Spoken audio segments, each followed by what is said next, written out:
Heitner. I'm a psychiatrist in the Bay Area. I'm going to talk about the internet and healthcare in China. Specifically, I'm going to talk about 3 of the companies that I've founded, co-founded, or in the process of founding, and I'm going to do that as a method of explaining a bit more about how healthcare works or doesn't in China.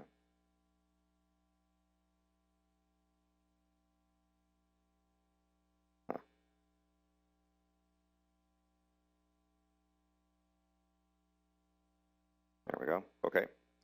So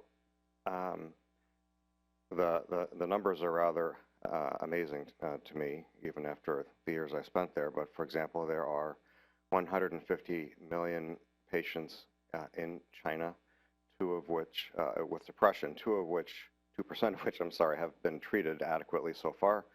114 million diabetics, which means I think that about 1/4 of all diabetics in the world are in China. Most of them are not diagnosed.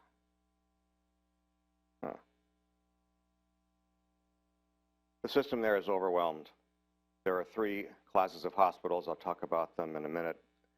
Patients can wait hours, if not a day, to see a doctor. They wait in lines like this, or lines that go out the door just to get an appointment. Then they wait in another line to get their blood test done, another line to get the results, and so forth. So there's 3 classes of hospitals there. Class 3 is the best. They have the best technology, the best trained doctors. Class 2, less so. Class 1, very little technology, and the training of the doctors is fairly minimal. The goal of the government, however, is to push chronic disease management from level 3 to level 1 because of the overcrowding of hospitals at level 3. I'm sorry, and because of the need for chronic disease management that, for all practical purposes, can only be done at level 1. So the quality of care that you get at a level 3 is vastly superior. Part of the problem, however, in pushing out chronic disease management to level 1 hospitals is that there's no data transfer back and forth. There's no remote data management of any kind. And perhaps more to the point, patients don't trust the tier 1 hospitals, and so they won't use them unless there's some reason to think that they will be well cared for. One of the opportunities for advancing healthcare in China is the use of smartphones, which is pervasive. There are somewhere between 750 and 800 million people with smartphones. Most of them are pretty new. There's a social media app called Wechat, which is used by between 570 million and 600 million people daily. And if you think about what it is, it's a combination of Skype, Instagram, Facebook, and Twitter. It's totally amazing. If it's easy to download and check out, I would encourage you to do that if you have an interest in social media. So, first company is a chronic disease management system through a company that we call Health Wisdom. And it's remote, and it's an end-to-end system, so that it starts with a patient application. There's a back-end system. There's a treatment recommendation engine I'll mention. We also have a gamification engine. And the data can be accessed by individual doctors or by a team of doctors. And it can do, therefore, it can do remote population management, which we hope will increase the confidence that patients would have in getting their care at a level 1 hospital. I'm just going to show you some screenshots. There's a home page that has all the data that we're collecting that is displayed in a way that is hopefully easy for patients to understand. We can do easy blood pressure data entry, as well as medication usage and symptom tracking. Now, symptom tracking is basically side effect tracking. But we think this is pretty easy to use, and we can also use this with a smartphone blood pressure measurement system. We also record food data. Nutrition is really important to Chinese patients. They don't necessarily eat all that well. They want to. They're far more interested in changing their dietary habits than they are in taking a pill. It makes sense to them.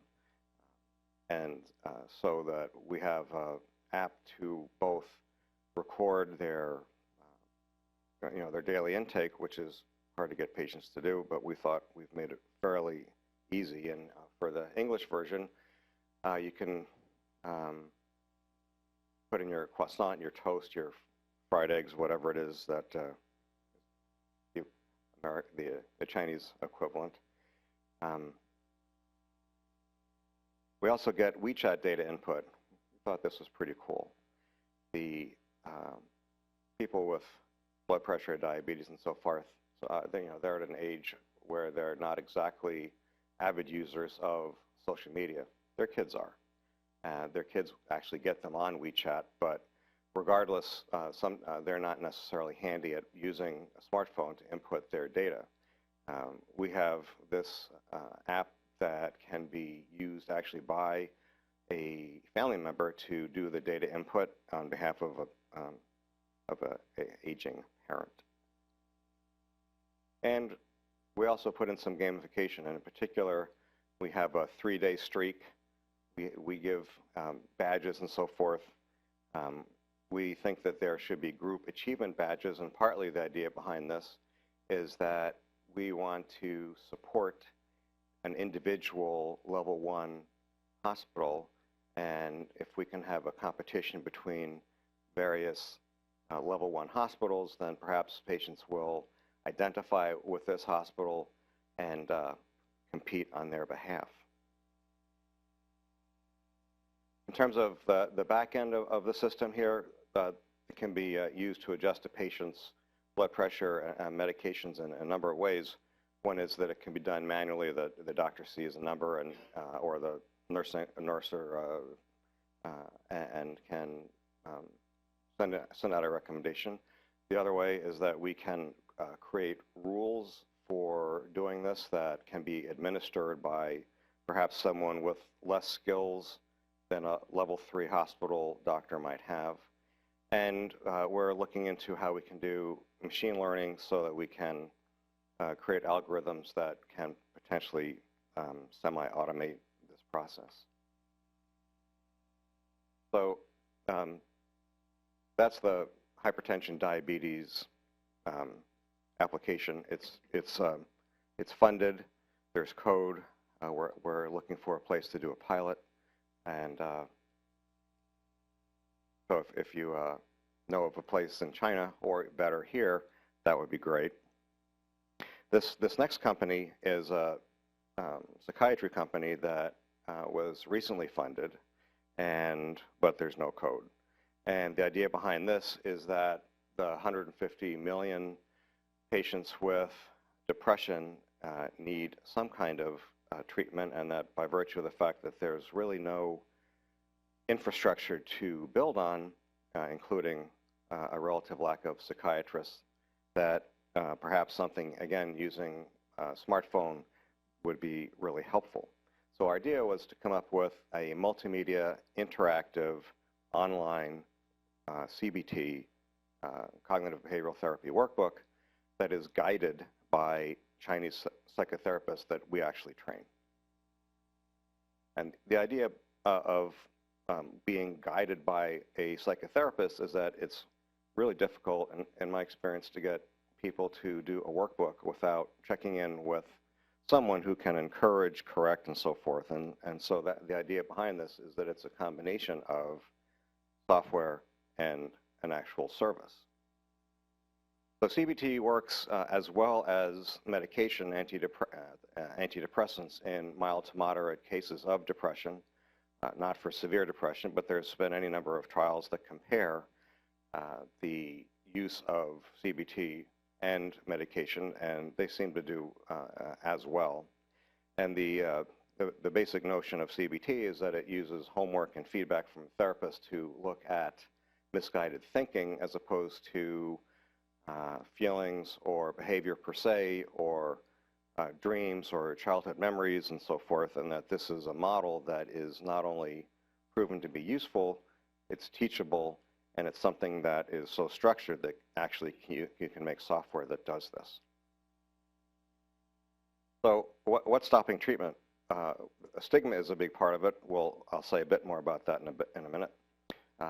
Certainly access to CBT therapists, there are about 200 or so that are well-trained in China.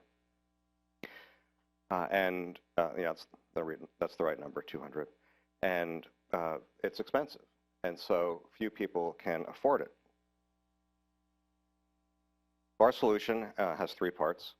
We're going to make the software platform that can be easily used by certainly anyone with a college degree, potentially high school degree. We're going to train CBT psychotherapists. That's actually underway. And we're going to charge a price that is certainly reasonable and within the grasp of a large number of patients there. And so again, the basic idea is of a CBT workbook as well as one-to-one CBT. The reason for the one-to-one CBT as opposed to the workbook-based CBT is that we want our therapists to get a lot of practice doing one-to-one before we try and put them online, seeing patients by video in much larger numbers. So why do we think we're going to succeed? Well, we will be the first to market, and we think we're going to make some pretty easy-to-use software. We are using the training methods that have been used in China for a number of years. In fact, one of our founders, our co-founders, is not only a teacher of CBT, but she runs the Beijing Suicide Research and Prevention Center. So she's quite a formidable person. We've built some strategic relationships with some of the leading mental health centers in China, specifically at the top of the list, the Shanghai Mental Health Center, which is there, Harvard, Stanford, Cornell. And we think this is scalable to potentially as much as 1 million patients. And by virtue of the fact that we're going to train the therapists, we're pretty confident about quality control. So that's the second company. We recently raised the money for the second company. In the process of doing that, one of the investors said, well, Mark, where are the patients going to come from? And how will they know enough about how to find you and why they should think that they have a problem? And so I began thinking about why Chinese patients actually get zero emotional support. One, as I've mentioned, is that doctors actually see 100 patients a day. That's average. The personal record of the psychiatrist that I spoke with, one saw 180 patients a day. Psychiatrists, although there are quite a number of them, are so outnumbered that they end up seeing only the most severely ill patients, mainly the psychotic patients. And by virtue of that, a patient with depression won't go to see a psychiatrist because of the stigma of actually sitting next to someone who's psychotic. So they won't go to see a psychiatrist. And although there are lots of psychologists, and there may be 100,000, maybe 200,000, they get licensed by the Department of Labor as opposed to the Ministry of Health. And they get the license after 10 days of classroom training, so that patients have no confidence that they will get good care through them. Looking at patients, there's the issue of stigma, but that, oddly enough, in my opinion, is not the biggest problem in terms of patients actually thinking about getting care. The biggest problem is that they reject the idea of depression itself and depression as a mental illness. They think they have what they call symptoms. They think it's, they certainly talk about having stress, and in terms of seeking help for this, they think that their medical illness is simply their fate that they have to accept. So they don't have the same idea as we do about fighting illness. But it occurred to me that we can actually, again, use Wechat and smartphones to reach patients in the hospital. And this is my Wechat code here. And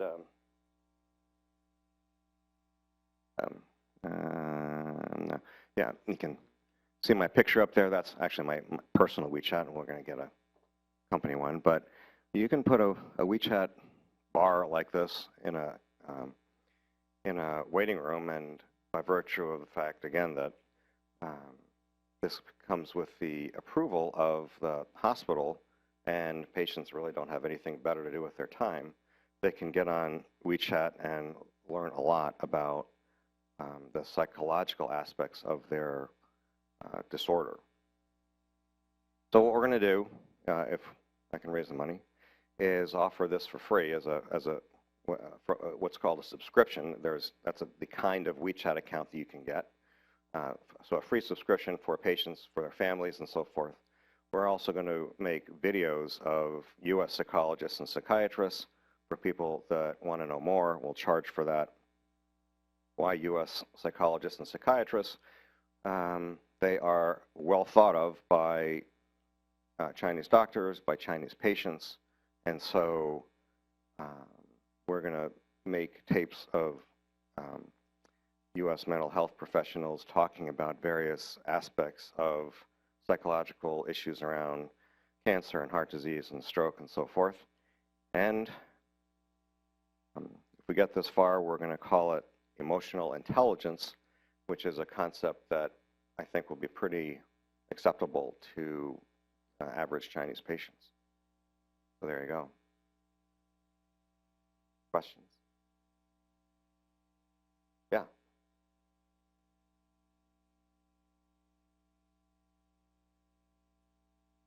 Oh, well, that's an interesting legal question. It goes like this. You set up a Cayman Islands company that owns a Hong Kong company that owns a company in a free trade zone that, that works with what's called a local Chinese company. The domain name, you can register a domain name from here, and it's as long as the domain name sits on a Chinese server, you're okay. Getting a license to do business on the internet in China requires a special license, and they're not real happy to provide that kind of a license to an American company. So there's any number of hoops to leap through, but it's doable. It depends on what you're trying to do. There's a certain kind of company called a WOFE, a wholly owned foreign enterprise. Yeah, well, you can look it up on Wikipedia, and it will allow you to that kind of legal structure will allow foreigners to do a variety of kinds of business in China without having a local company as a partner. That said, it's for any number of reasons, it's practical to have a local company as a partner, but it's not a requirement. A couple of things, both good points. We're focused on people with chronic illness, and so they're bound to find their way through one of these hospitals to get their care because there are so few other places they can go. So one way or the other, we'll see all the patients with lung cancer.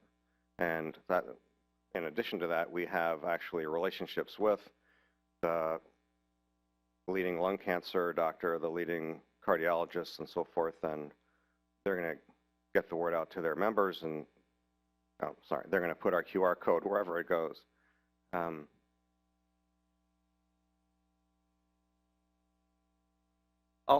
Sorry. Well, with the CBT, the reason I came up with the third idea about the Wechat in hospital clinics is that that's how people will learn about mental illness, and we'll, at some point we'll hook them up with the CBT software. Yeah, right. So there's not even a vague idea of HIPAA. And just to give you an idea of privacy, a doctor will have a Wechat account that she uses to make himself accessible to patients. It's a public account. Anybody can use it. People ask very personal questions of the doctor about their individual illness, and the doctor uses the Wechat account to answer, so that that answer is also, the entire exchange is public. And in addition to that, in some really busy clinics, there can be a number of patients in the room at the same time. So that our concept of privacy is not comparable. Any question about China healthcare? Come on.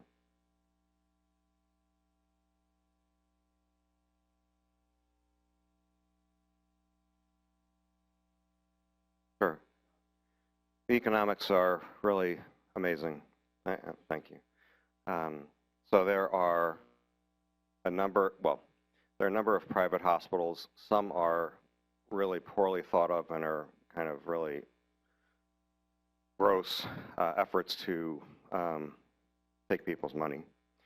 There are, at the other end of the private spectrum, hospitals for expats and for Chinese wealthy, and there are so many medical centers, academic medical centers, that are trying to go there to open hospitals, to be part of research teams and so forth, that it's kind of the, the gold rush, and there's hospitals going up everywhere. There's also, there are a couple of health insurance companies that are there that are trying to figure out a way to sell health insurance. Even within the public hospital, there are two different sections. There's a VIP section, and there's a ordinary person section, and you pay more to see a more senior doctor and to have a shorter wait. So there's any number of economic disparities across the board, and certainly rural patients get much fewer services and lower quality services than people in the big cities. Yeah.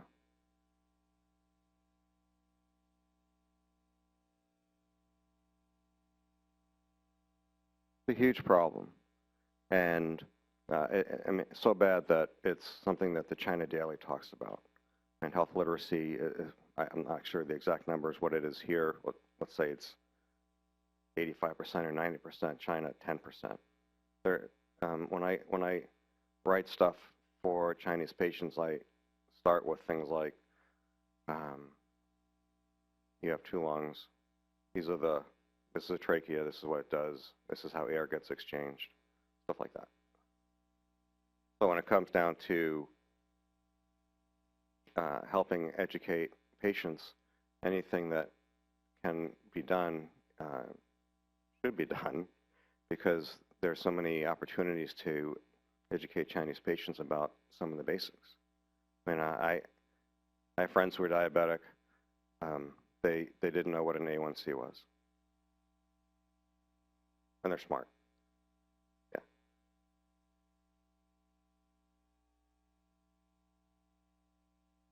Sure. There's any number of businesses that are trying to do the continuing education opportunity to educate docs, both Chinese and American, and they're up to date. They read, they can read English. Believe me, they read, and the Chinese publications cover a lot of the latest research. What was the first? Right. So I've seen traditional medicine units at 3A hospitals, but very few people want to use them.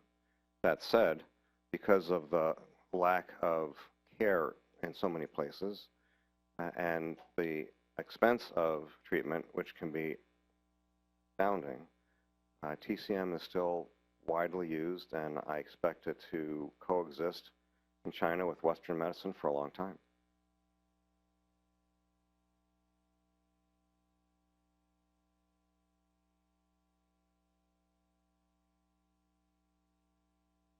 Good question. Only psychiatrists can diagnose depression. Once diagnosed, other specialists can prescribe antidepressants, but there's a bottleneck here because of how few psychiatrists there are to diagnose depression.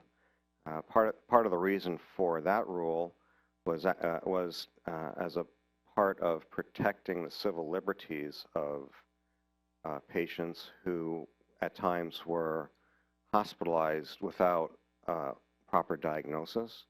And so psychiatrists were therefore deemed the only suitable specialist who could make the diagnosis. So it's really, that's actually a civil rights development. Yeah. Oh.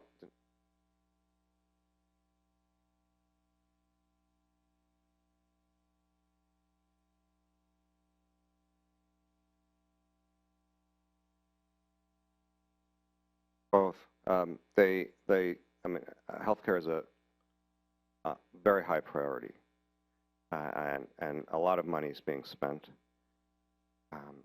And it is not words, it's not fluff. It's a genuine commitment. There are all kinds of reasons for that, but there's no doubt in my mind that there's a huge commitment on the part of the government for healthcare. That said, the resources are so constrained that they are openly welcoming foreign companies, private companies, to help. And that's why there are so many Western companies trying to enter the market. Cool, thanks.